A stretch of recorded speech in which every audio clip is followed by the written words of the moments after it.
L'Éternel, ton Dieu, au milieu de toi est puissant, il sauvera, il se réjouira avec joie à ton sujet. Il se reposera dans son amour, il s'égayera en toi avec chant de triomphe. Sophonie 3,17. Vous avez déjà vu des êtres humains heureux se réjouir? Mais avez-vous jamais vu Dieu se réjouir? Aucun d'entre nous ne peut s'imaginer à quoi notre Créateur ressemble lorsqu'il est joyeux. Cependant, c'est vrai, Dieu se réjouit.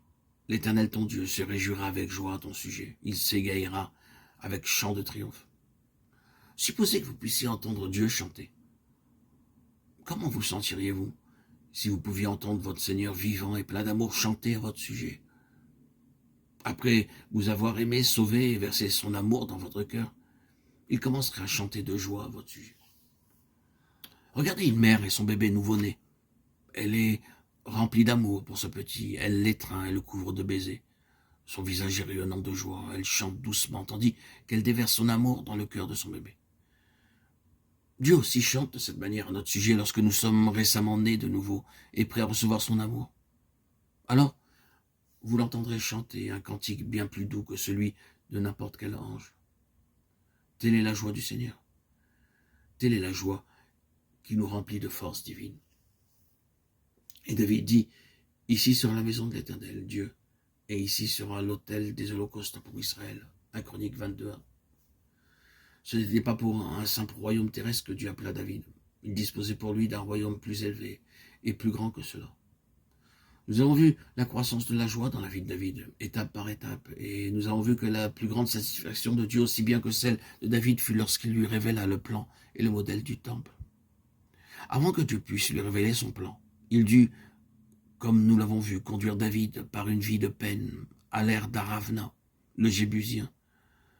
Puis David réalisa que la même parcelle de terre sur laquelle il érigea son autel et offrit son sacrifice pour la paix, Dieu l'a réclamé pour bâtir son temple.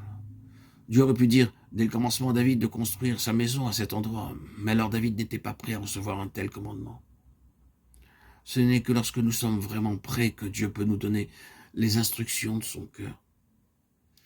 Paul déclare, ce qui est bon, je le sais, n'habite pas en moi, c'est-à-dire dans ma chair, Romains 7, 18. Un aire de baptême est le lieu où vous séparez le grain de la balle. Tous disaient que David était un homme sage. Mais à travers son histoire, il apparaît souvent un peu de balle dans son cerveau. À travers ses faiblesses, Dieu lui disait, regarde la balle.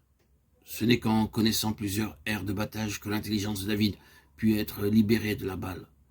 Bien qu'il fût roi, il dut être repris par Dieu plusieurs fois et il dut payer un grand prix pour la délivrance. Nous devons tous payer un prix élevé pour être les serviteurs de Dieu. Nous devons nous attendre à être délivrés de notre balle et tout d'abord de la balle de notre intelligence. Qu'est-ce que la balle? Aux yeux de Dieu, c'est tout ce que nous avons emmagasiné par notre capacité intellectuelle.